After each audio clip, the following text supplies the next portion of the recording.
Star quality. I got it. I got this. You got it. You got it. My chart says so. Look at me go. Sun moon rising. It's all about time. It's all about time. Earthlings. What's it all mean? What's it all mean? Star quality. What's it all mean? What's it all mean? Mean. Star quality. No, dude, really? What does it all mean? Star quality. I got it. You got it. We got it. Star quality. Star quality. What is up, Star Party people? It is me, your astrologer, Stevie Goldstein, back with another episode of Star Quality. Star Quality is my podcast and newsletter hosted here on Substack. So if you are listening on YouTube or Apple Podcasts, Spotify, etc., hello. Please also write a review. Give me some stars. It is Star Quality after all. I appreciate any interactions because the interactions, whether that's hearts on the Substack posts, comments, etc., help, algorithmic things, algorithm things, and helps it, people find things in the feed, etc. So please, if you're enjoying, if you're lurking and looking and listening, throw a little heart, I'm doing my Charlie, have a little comment, have a little like, have a little review. If you are new here, welcome. If you are returning, welcome. If you are a paid subscriber, welcome. There will be eventually a paywall during this episode, but we're going to get into this Gemini New Moon and what it represents. And I'm going to go over all the other different aspects in the chart too, so we can get really a full, clear picture on what this Gemini New Moon is inviting us to do during this time. What might be the themes, where we might get some information. Full disclosure, I'm recording this on May 20th right now. I'm recording a little bit ahead of time. What's great is, you might know me from What's Your Sign podcast or Cinema Astrology. I've done other group projects before, but what's great having a solo project is I try to do these podcasts pretty close to the date because I want to feel the energy. So this is like a little ahead for me, which if you're like a big planner, you're probably like, what? You don't do it in that big of an advance? I don't. I usually do like the day or two, usually the day, sometimes the day of, if I'm feeling really wild child, plan B kind of person. Not plan B, type B, plan B. Plan B is great. Type B is also great. Type A is great. Type C and D and J and Z are all great. Whatever type you identify with. Right now, as if you're listening on the new moon day, let's get into the stats of this new moon first. This new moon is happening on, May 26th 2025 at 8:02 p.m. Pacific time at 6 degrees of Gemini. I am currently recording this from Los Angeles, but I will be waking up on the new moon day probably really tired from partying the night before at Red Rocks because I'll be on a really long epic road trip heading to an art residency that I'm doing in Lilydale, New York. I'm going to be working on an astrology book related to the Sabian symbols. So more will be revealed. I feel like I've been saying that a lot in 2025. More will be revealed soon. I'm definitely going to be documenting my experience. I'm going to be spending most of June in this town. If you don't know Lilydale is a town of psychics, spiritualists. It's the largest, I believe, spiritualist community in North America. There was a documentary about Lilydale on HBO. I think it's a 2001 doc, and I don't even think it's on HBO anymore. I think it's only on YouTube, but called No One Dies in Lilydale. And so I'm doing a residency through this amazing woman, Tiffany Hopkins, who's an author and psychic medium. She has a mediumship resources website, database, kind of just collective space online called Normalized Talking to the Dead. So I am the Normalized Talking to the Dead June 2025 artist in residence. So yeah, you heard it here first. That's what I'm doing. So me and my lovely husband, Pablo, are taking an epic long road trip to New York. I've also been like out of my house. We've had a friend staying, like house sitting, etc. So like been staying at my in-laws, and now we're gonna, like for a few weeks and then going to Lilydale. I mean, we're doing a long ass drive. So I'll be waking up in Denver on this new moon day. Who knows? Maybe depending on the timing of this release, maybe I'll hop on the track with some new moon updates live from Denver. Maybe on TikTok. That's a fun share. I've been 30 days. Now I'm at 37, I think. 37 days of posting every day on TikTok. So please join me over there, spaghetti_witch. I'm having a good time over there. I'm posting a lot of astro takes. I'm also just posting a lot of life Taurus-y things. So find me over there if you'd like. I'm also spaghetti_witch on pretty much all the other platforms, Instagram, etc. But Substack and TikTok have been my main bag. So that's what's up. So okay. Yeah, let's talk this new moon because things have changed a lot. May is just a totally different month from the beginning to the end. Now where, of course, the change that always comes is Gemini season halfway through May, which I'm recording on the first day of Gemini season. We're going to have then Mercury in Gemini. But the big change that happens before this new moon that happened on May 24th is Saturn moving into Aries. What the hell? What the hell y'all say? You can tell I've been posting on TikTok every day because I would just speak in TikTok, which is maybe not great, but also whatever. I don't know. I'm just having a bit of fun. We're all just trying to have a little bit of fun out here on this floating rock. Oh my God. Since I've last chatted with y'all, I led a Scorpio full moon hike for my friend Veronica's hiking group, Valley Girl Hiking Club. If some of you were there, let me know. But because we had a huge group, which was great. I'll definitely do more full moon hikes in Los Angeles this summer into fall. For anyone who's interested, follow at Valley Girl Hiking Club. I'll probably just only be doing it through there, not like individually. Veronica's already got the club of hikers going. So yeah, at Valley Girl Hiking Club, come through. And there's a full written article post I'll repost probably, the Saturn and Aries that just is from 2 days ago.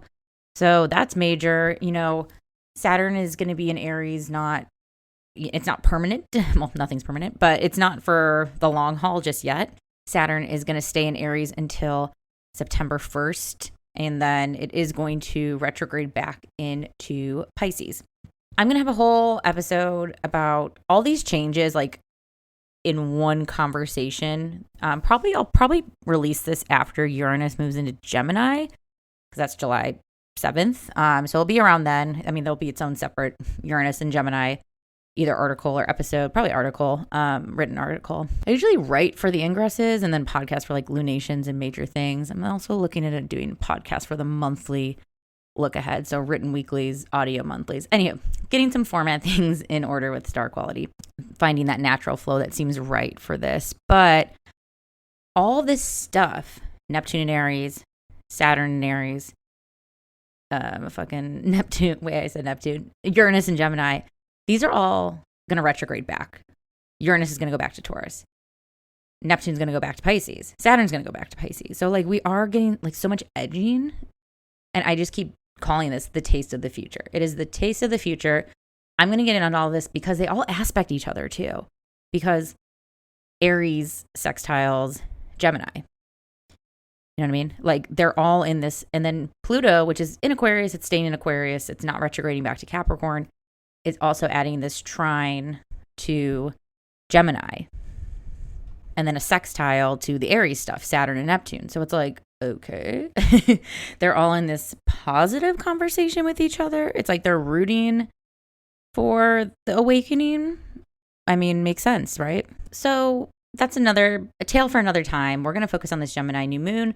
So I'm going to go over the lunar aspects first, and then the paywall will begin after that. So we'll have a good chunk of convo here, and then we'll go from there. So, okay, we got a pretty big cluster going on with this new moon. Also, when I put the chart image up, there's no video today, just audio. Again, I'm in travel like moving around mode. So, no one here is like, no one cares. I don't think like, I'm glad you're here listening. And plus I will describe in detail all of the visuals, but there will be an image of the chart. So take a look at that.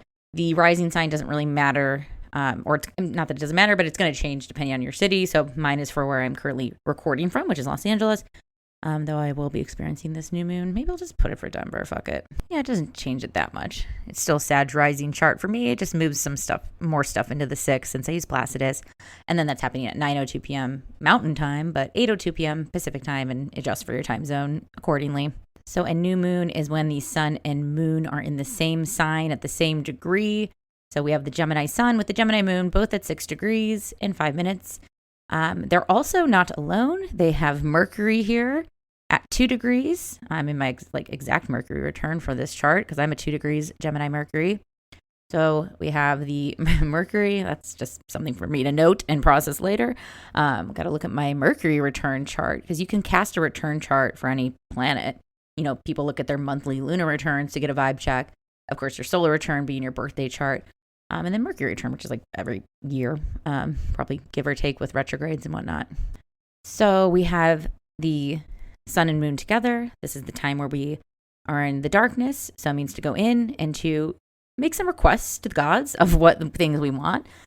If you want to call it manifesting, we can call it manifesting. I like to call it manifesting because, we are visualizing what world that we want to see for ourselves. So we have the sun and moon at 6 degrees.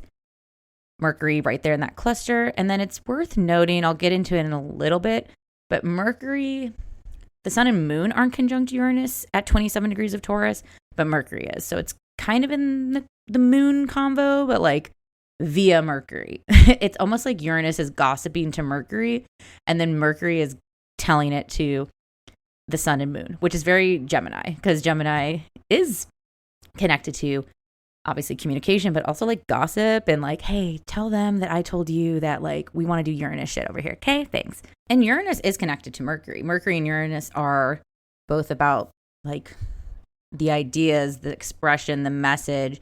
Uranus being like the weirdo older brother of Mercury. So it's like also very much encouraging this Mercury lunar solar cluster to say it louder too. But let's just focus on the sun and moon aspects, because the only aspect besides the conjunction of themselves and then also with Mercury is a trine to Pluto in Aquarius. So Mercury being quite loud, Mercury is home in its Gemini sign. It is here in a Gemini new moon, and then it's getting a love buzz, as loving as it can be, from Pluto. So, I mean, this is a mercurial new moon for sure. Say it. It's very like the meme, I wish I said the crazy thing. Like, I wish I wasn't the bigger person. I wish I just like told the truth. This can definitely get people in trouble, but maybe it's like necessary. Maybe it's just like, I've been meaning to fucking say this. Or it's like when you're gossiping about someone, and I'm sure I've shared my theory on the difference between gossiping and shit talking. If not, I think this new moon is a perfect time to share it for the first time or say it again because it bears repeating. Gossiping is it's a historic sport, Studies that I've read that just affirm the things I like, just kidding, but that, gossiping is a connecting thing between people, between tribes, whatever. Like, is that person safe? What was your experience like with that person? Getting the details on the side. Maybe it's a concern about a friend who's, being drained in a relationship, or a friend who has just been off lately, and you're confirming with your group of people, like, do you feel that? Gossiping is like it's like a spiritual affirmation that you're not gaslighting yourself or feeling insane, that maybe other people are experiencing this in a similar way, whatever it is regarding another person, job, whatever. Of course, it's usually about people, right? And then we have like celebrity gossip and things that aren't connected to us, parasocial things, which feel like, it's always funny when a friend is like, can I tell you this like random gossip about like a friend from college who you've never met, but it's just juicy gossip. And I'm like, yes, I love gossip with no stakes. I want to hear about your freshman roommate. I don't know them. You know what I mean? I'm just getting clear, unbiased. Like, what do you think, counsel? This is where I would love to be in like Survivor or like a reality show, just because you get to just do it, like Traitors, etc. But shit talking is just being mean. Shit talking, like say you are concerned about a friend's partner. Gossiping is like, man, like, I don't know about that guy. I feel like every time I see her, she's like less of herself. She seems drained. Like, maybe should we say something? Like talking with your friends. Shit talking. Fuck him. He's such a loser. I don't know what the fuck she sees. Like, I always also distinguish gossiping from shit talking. Is like, gossiping is like if someone heard me, hopefully, and again, I'm natal Mercury and Gemini, as I mentioned, so I'm sure I operate differently depending on your Mercury placement as well, right? And the aspects be made to your Mercury conjunct Jupiter. So of course, I got a lot to say. But gossiping to me is like, oh fuck, if someone overheard me, of course it'd be embarrassing. But I'd also feel like, yeah, I mean, I hate that you found out this way, but I have been feeling this way, and this now we can talk about it. I think gossiping to me stays away from the shit talking realm if you were caught, that you wouldn't be that embarrassed or that mortified if you were found out. Shit talking is like hard to come back from, just mean, below the belt, not even about like maybe there's no constructiveness. Because a lot of times when I've gossiped with friends, like it's usually like, how do I approach this problem? Like, how do I get peace with this person? How do I resolve? Where shit talking is just like, oh, fuck that bitch, and like, that's not gossip. That's just being an asshole. So I think there could be some like old school, long-term beef or thoughts. Like, it doesn't feel bad though. Like, this feels like clearing the air. Maybe it's reconnecting with an old friend because Gemini is so connected to our friendships and community. This feels like picking it back up where you left off. This feels maybe like getting clarity on how someone feels about you. I mean, this could be also be in relationships too. Gemini is a lover. It's not just, Mercury is communication. Communication is such a vital, what's a tenet of relationships and partnerships. So this Pluto, this intensity, and I often think of Pluto as a very black and white planet. There's a lot of planets that do represent the gray area and the in-between, and that everything's not that clear. But Pluto's like, no. Do you fuck with me or do you not? Are we cool or aren't we? Working it out on the remix, not so much. Like, where is this a misunderstanding? How do you feel about me? Getting that verbal affirmation too, since Gemini is so connected with mercurial voicing, communication, could be writing too, any form of that expression of how you are feeling about maybe yourself with others, and that you're safe. This also feels like, I don't know, maybe it's also because I'm going to see a lot of people from my past on this trip, or people I haven't seen in a while, or people I've maybe long distance relationships with, or friends that I do pick it up where I left off. And sometimes like you don't need to go sift through like memory lane. You can do new stuff together. Maybe I'm just saying this for myself. Maybe this resonates for anyone listening, but there's a permission to just go, let's just enjoy each other. Let's just like be real with one another. Maybe it's also because Gemini is such a fast processor and doesn't really like hang on and hold grudges like Taurus does. It's almost like, what the fuck did we have beef about like 10 years ago in college? Who cares? What do we like feel this weird thing towards each other? Like, I was at such a different phase in my life. I don't even like, I have new information. You've changed. I've changed. It's this acknowledgement of that mutable air. And then also with that fixed air, that we can also come back into someone else's story too. And they can come back into ours. So I just realized too, I have my applying orb thing. This is like maybe nerdy, but for the nerds who know.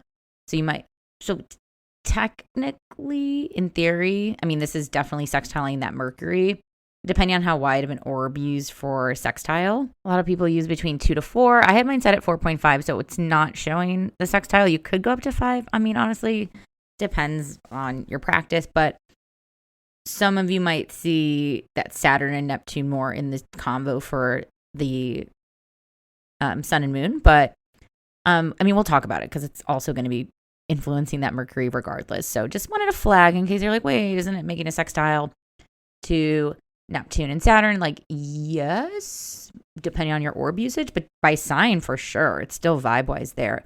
But I think it is worth noting and highlighting that cluster, Sun, Moon, Mercury, and then that trine to Pluto. And I'm going to get into the Sabian symbol of that 6 degrees Gemini later. And I will have my own Sabian symbols by the time I complete this residency, which I'm so excited to reimagine the Sabian symbols and give them a proper modern update 100 years later after their conception, which is pretty wild. So anyways, I think this is where the paywall is going to start. So sorry. Well, I mean, you can join on the other side. That's not an issue. You can become a third space member for $7.77 a month. I love an angel number. Basically, so for the price of getting me an iced latte with oat milk, and so I can tip the barista, and be caffeinated to give you all this information, you will get all the paywall episodes, all the paywall weekly horoscopes. The monthly forecasts are coming, TBD if I'm going to paywall. Well, probably. Maybe I'll have like a bonus section. Anyways, always open to notes and thoughts on offerings. Also, there's the private chat. Also, you can submit questions, listener advice for my Venus Things episodes, which comes out on the last Fridays of the month. And yeah, and perks to be built too. I've been running Star Quality in a serious way. I launched in like end of 2020, early 2021 when I was just, in pandemic times, looking for a new outlet to express myself in a more as an individual astrologer, practitioner, healer, dare I say. And but started taking Substack and using this platform in a serious way last April, actually on Earth Day, April 22nd, 2024. So it's still a living, breathing project that is up for mutability and transmutation. So if you have any ideas on what would make this even better service for you, I'm more than happy to hear it. Chat me, DM me, sound off in the comments, do no harm and all that. You could also get a 7-day free trial if you want to keep going. But for now, this is the end. Thank you for listening. And let's talk about these Mercury aspects next. And then we'll get into every planet in the chart too. Got this Mars-Venus trine. We got freaking Saturn freshly in Aries. There's a lot to discuss. So we're not done, but I will see you on the other side. Ciao.